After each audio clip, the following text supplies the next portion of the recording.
हनुमान् श्रीपदो वायुपुत्रो रुद्रो नघोजरः अमृत्यवीरवीरश्च ग्रामवासो जनाश्रयः धनदो निर्गुणः शूरो वीरो निधिपतिर्मुनिः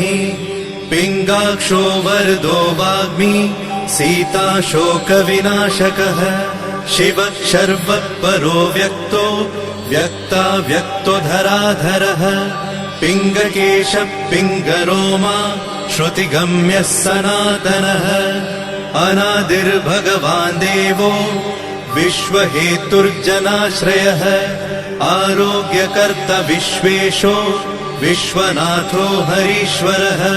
भर्गो रामो रामभक्तः कल्याणप्रकृतिस्थिरः विश्वम्भरो विश्वमूर्तिर्विश्वाकारश्च विश्वपः विश्वात्मा विश्वसेव्योऽथ विश्वो विश्वहरो रविः विश्वचेष्टो विश्वगम्यो विश्वध्येयः कलाधरः प्लवङ्गमः कपिश्रेष्ठो ज्येष्ठो विद्यावनेचरः बालो वृद्धो युवा तत्त्वगम्यः सुखो यजः अञ्जनासूनुरव्यग्रो ग्रामशान्तो धराधरः भूर्भुवः स्वर्मर्हलोको जनो लोकस्तपो व्ययः सत्यमोङ्कारगम्यश्च प्रणवो व्यापकोमलः शिवो धर्मप्रतिष्ठाता रामेष्ठफल्गुणप्रियः गोष्पदीकृतवाराशि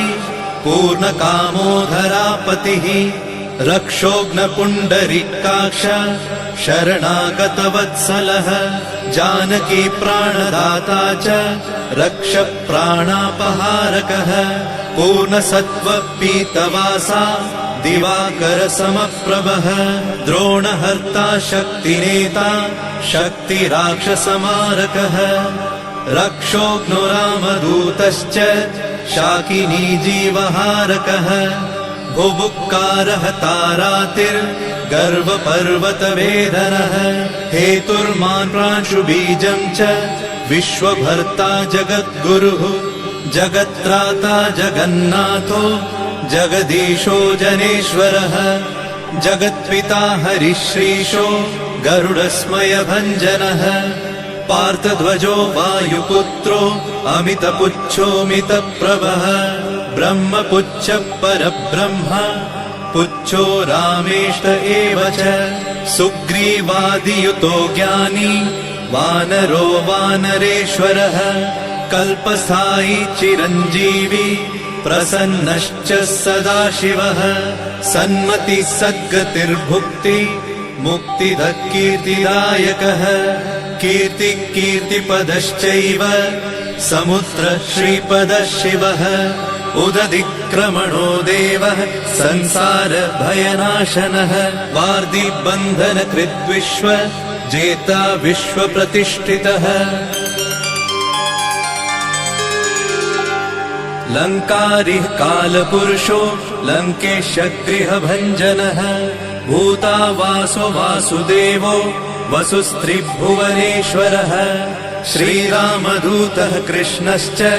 लङ्काप्रासादभञ्जनः कृष्णः कृष्णस्तुतः शान्तः शान्तिदो विश्वपावनः विश्वभोक्ता च मूर्तिग्रह ब्रह्मचारी जितेन्द्रियः ऊर्ध्वगोलाङ्गुलीमाली लाङ्गूलहतराक्षसः समीरतनुजो वीरो वीरमारो जयप्रदः जगन्मङ्गलदः पुण्यः पुण्यश्रवणकीर्तनः पुण्यकीर्तिः पुण्यगतिः जगत्पावनपावनः देवेशोजितरोधश्च रामभक्तिविधायकः ध्याता ध्येयो नभः साक्षी चेतश्चैतन्यविग्रहः ज्ञानदः प्राणदः प्राणो जगत्प्राणः समीरणः विभीषणप्रियः शूरो पिप्पलाश्रयसिद्धिदः सुहृत्सिद्धाश्रयः कालः कालभक्षकभर्जितः लङ्केशनिधनस्थायी लङ्कादाहक ईश्वरः चन्द्रसूर्याग्निनेत्रश्च कालाग्निः प्रलयान्तकः कपिलः कपिशः पुण्य राशिर्द्वादश राशिगः सर्वाश्रयो प्रमेयात्मा रेवत्यादिनिवारकः लक्ष्मण प्राणदाता च सीता जीवन हेतुकः रामध्येयो ऋषिकेशो विष्णुभक्तो जटिबली देवारिदर्पहा होता कर्ता हर्ता जगत्प्रभुः नगरग्रामपालश्च शुद्धो बुद्धो निरन्तरः निरञ्जनो निर्विकल्पो गुणातीतो भयङ्करः हनुमान्शद्दुराराध्यः तपस्साध्यो मरेश्वरः जानकी घनशोकोत्थ तापहर्ता परात्परः वाङ्मयः सदसद्रुपः कारणं प्रकृतेः परः भाग्यदो निर्मलो नेता पुच्छलङ्काविदाहकः पुच्छबद्धो यातु धानो यातु धान रिपुप्रियः छायापहारि भूतेषु लोकेशः सद्गतिप्रदः प्लवङ्गमेश्वरः क्रोधः क्रोधसंरक्तलोचनः क्रोधहर्ता तापहर्ता भक्ता भयवरप्रदः भक्तानुकम्पि विश्वेश पुरुहूतः पुरन्दरः अग्निर्विभावसुर्भास्वान् यमो निरृतिरेव च वरुणो वायुगतिमान् वायुः कौबेर्ईश्वरः रविश्चन्द्रः कुजः सौम्यो गुरुः काव्यो शनैश्चरः राहुकेतुर्मरुद्धोता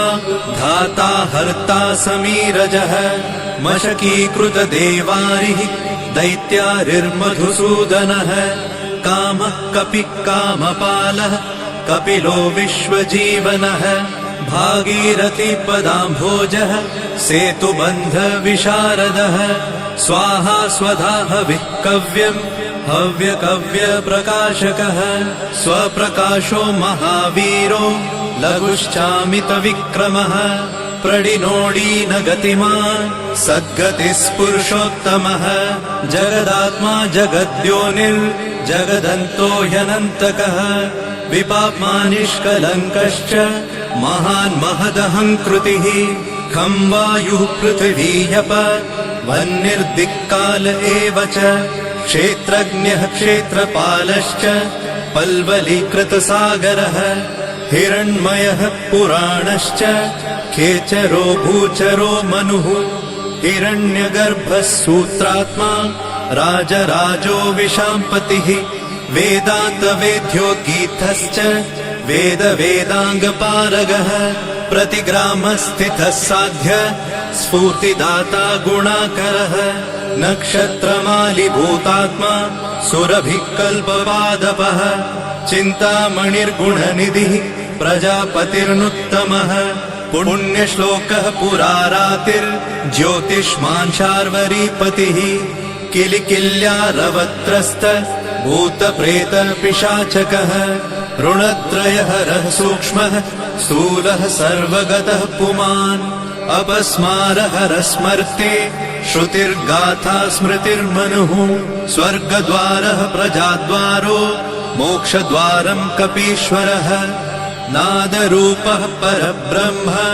ब्रह्म ब्रह्मा पुरातनः एको नैको जनः शुक्ल स्वयं ज्योतिरनाकुलः ज्योतिर्ज्योतिरनादिश्च सात्विको राजसत्तमः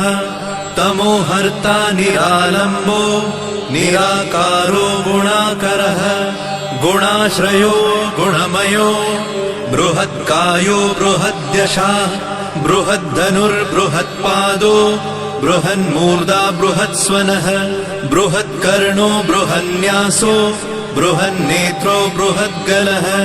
बृहद्यत्नो बृहच्चेष्टो बृहत्पुच्छो बृहत्करः बृहद्गतिर्बृहत्सेव्यो बृहल्लोकफलप्रदः बृहच्छक्तिर्बृहद्वाञ्छा फलदो बृहदीश्वरः बृहल्लोकनुतो द्रष्टा विद्यादाता जगद्गुरुः देवाचार्यः सत्यवादी ब्रह्मवादी कलाधरः सप्तपातालगामी च मलयाचलसंश्रयः उत्तराशास्थितः श्रीदो दिव्यौषधवशः खगः शाखामृगः कपीन्द्रश्च पुराणः श्रुतिसञ्चरः चतुरो ब्राह्मणो योगी योगगम्यः परात्परः अनादिनिधनो व्यासो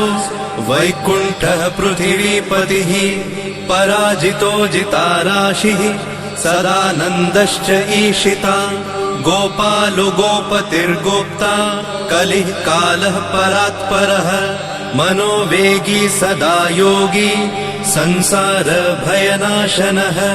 तत्त्वदाता च तत्त्वज्ञः तत्त्वं तत्त्वप्रकाशकः शुद्धो बुद्धो नित्ययुक्तो युक्ताकारो जयप्रदः प्रलयोमितमायश्च मायातीतो विमत्सरः मायानिर्जितरक्षश्च मायानिर्मितविश्वपः मायाश्रयश्च निर्लेपो मायानिर्वञ्चकसुखः सुखी सुखप्रदो नागो महेश कृतसंस्तवः महेश्वरः सत्यसन्धः शरभः कलिपावनः रसो रसज्ञसम्मानः तपश्चक्षु च भैरवः घ्राणो गन्धस्पर्शनं च स्पर्शोऽहङ्कारमानदः नेति नेतिति गम्यश्च वैकुण्ठभजनप्रियः गिरिशो गिरिजाकान्तो दुर्वासः कविरङ्गिराः भृगुर्वसिष्ठश्च वनः तुम्बुरुर्नारदो मलः विश्वक्षेत्रं विश्वबीजं विश्वनेत्रश्च विश्वपः याजको यजमानश्च पावकः पितरस्तथा श्रद्धा बुद्धिक्षमा तन्द्रा मन्त्रो मन्त्रयुतस्वरः राजेन्द्रो भूपतिकण्ठ माली संसारसारथिः नित्यसम्पूर्णकामश्च भक्तकामधुगुत्तमः गणपकीशपो भ्राता पिता माता च मारुतिः सहस्रशीर्षा पुरुषः सहस्राक्ष सहस्रपात् कामजित् कामदहन कामकाम्यफलप्रदः मुद्रहारी रक्षोघ्नः क्षितिभारहरो बलः नखदंष्ट्रायुधो विष्णु भक्तो भयवरप्रदः दर्पः दर्पदो दृप्तः शतमूर्तिः अमूर्तिमान् महानिधिर्महाभोगो महाभोगो महार्थदः महाकारो महायोगी महातेजा महाद्युतिः महाकर्मा महानादो महामन्त्रो महामतिः महाशयो महोदारो महादेवात्मको विभुः रुद्रकर्मा क्रूरकर्मा रत्ननाभः कृतागमः अम्भोधिलङ्घनः सिंहो नित्यो धर्मप्रमोदनः जितामित्रो जयः सामो विजयो वायुवाहनः जीवदाता सहस्रांशुः मुकुन्दो भूरि दक्षिणः सिद्धार्थसिद्धिदः सिद्ध सङ्कल्पसिद्धिहेतुकः सप्तपातालभरणः सप्तर्षिगणवन्दितः सप्ताभिलङ्घनो वीरः सप्तद्वीपोरुमण्डलः सप्ताङ्गराज्यसुखदः सप्तमात्र निषेवितः सप्तलोकैकमुकुटः सप्तहोतास्वराश्रयः सप्तच्छन्दोनिधि सप्त छन्द सप्तजनाश्रयः सप्तसामोपगीतश्च सप्तपातालसंश्रयः मेधाविकीर्तिदः शोक हरिदौर्भाग्यनाशनः सर्ववश्यकरो भर्गो दोषघ्नपुत्रपौत्रदः प्रतिवादी मुखस्तम्भो दुष्टचित्तप्रसादनः पराभिचारशमनो दुःखघ्नुबन्धमोक्षदः नवद्वारपुराधारो नवद्वारनिकेतनः नरनारायणस्तुत्यो नरनाथो महेश्वरः मेखली कवची खड्गी भ्राजिष्णुर्विष्णुसारथिः बहुयोजन विस्तीर्ण पुच्छपुच्छहतासुरः दुष्टग्रहनिहन्ता च पिशाचग्रहघातुकः बालग्रहविनाशी च धर्मो नेता कृपाकरः उग्रकृत्योग्रवेगश्च उग्रनेत्र शतक्रतुः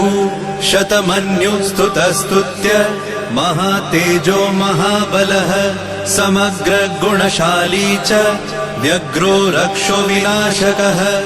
रक्षोघ्नहस्तो ब्रह्मेश श्रीधरो भक्तवत्सलः मेघनादो मेघरूपो मेघवृष्टिनिवारकः मेघजीवनहेतुश्च मेघश्यामो परात्मकः समीरतनयो बोधा तत्त्वविद्याविशारदः अमोघो मोघवृद्धिश्च इष्टदो निष्टनाशकः अर्थोऽनर्थापहारी च समर्थो रामसेवकः अर्तिधन्यसुरारातिः पुण्डरीकाक्ष आत्मभूः सङ्कर्षणो विशुद्धात्मा विद्याराशि सुरेश्वरः अचलोद्धारको नित्य सेतुकृद्रामसारथिः आनन्द परमानन्दो मत्स्यकूर्मो निधिशमः वराहो नारसिंहश्च वामनो जमदग्निजः रामकृष्ण शिवो बुद्ध कल्की रामाश्रयो हरः नन्दी भृङ्गी च चण्डी च गणेशो गणसेवितः कर्माध्यक्ष सुराध्यक्षो विश्रमो जगतां पतिः जगन्नाथ कपिश्रेष्ठ सर्वावास सदाश्रयः सुग्रीवादिस्तुतः शान्तः सर्वकर्मप्लवङ्गमः नखदारितरक्षश्च नखायुधविशारदः कुशलः सुधरः शेषो वासुकिस्तक्षकस्वरः स्वर्णवर्णो बलाढ्यश्च रामपूज्यो घनाशनः कैवल्यदीपकैवल्यो गरुडपन्नगो गुरुः किल्यारावहताराति गर्वपर्वतभेदनः वज्राङ्गो वज्रवेगश्च भक्तो वज्रनिवारकः नखायुधो मणिग्रीवो ज्वालामाली च भास्करः प्रौढप्रतापसपनो भक्ततापनिवारकः शरणं जीवनं भोक्ता नानाचेष्टो ह्यचञ्चलः सुस्वस्थोष्टास्य हा दुःख शमनः पवनात्मजः पावनः पवनः कान्तो भक्तागः सहनो बलः मेघनादरिपुर्मेघ नादसंहृत राक्षसः क्षरोक्षरो विनीतात्मा वानरेश सताङ्गतिः श्रीकण्ठ शितिकण्ठश्च सहाय सहनायकः अस्थूलस्त्वननुर्भर्गो देव संसृतिनाशनः अध्यात्मविद्यासारश्च अध्यात्मकुशलः सुधिः अकल्मषः सत्यहेतु सत्यगः सत्यगोचरः सत्यगर्भः सत्यरूपः सत्यसत्यपराक्रमः अञ्जनाप्राणलिङ्गश्च वायुवंशोद्भवः सुधिः भद्ररूपो रुद्ररूपः सुरूपश्चित्ररूपधृत् मैनाकवन्दितः सूक्ष्म दर्शनो विजयो जयः क्रान्तदिग्मण्डलो रुद्रः प्रकटीकृतविक्रमः कम्बुकण्ठप्रसन्नात्मा हृस्वनासो वृकोदरः लम्बोष्ठकुण्डलिचित्र मालियोगविदाम्बरः विपश्चित्कविरानन्द विग्रहोऽनन्यशासनः फल्गुनीसूनुरव्यग्रो योगात्मा योगतत्परः योगवेद्यो योगकर्ता योगयोनिर्दिगम्बरः अकारादिक्षकारान्त वर्गनिर्मितविग्रहः उलूखलमुखः सिंह संस्तुतः परमेश्वरः श्लिष्टजङ्घः श्लिष्टजानु श्लिष्टपाणि शिखाधरः सुशर्मामितशर्मा च नारायणपरायणः जिष्णुर्भविष्णुरोचिष्णुर्ग्रसिष्णुस्थाणुरेव च हरिरुद्रानुकृद्वृक्ष कम्पनो भूमिकम्पनः गुणप्रवाह सूत्रात्मा वीतरागस्तुतिप्रियः नागकन्या भयध्वंसी रुक्मवर्णः कपालभृत अनाकुलो भवोपायो न पायो वेदपारगः अक्षरः पुरुषो लोक नाथो रक्ष प्रभुर्दृढः अष्टाङ्गयोगफलभुक सत्यसन्धत्पुरुष्टतः श्मशानस्थाननिलय प्रेतविद्रावणक्षमः पञ्चाक्षरः परः पञ्च मातृकोरञ्जनध्वजः योगिनी वृन्दवन्द्यश्च शत्रुघ्नोऽनन्तविक्रमः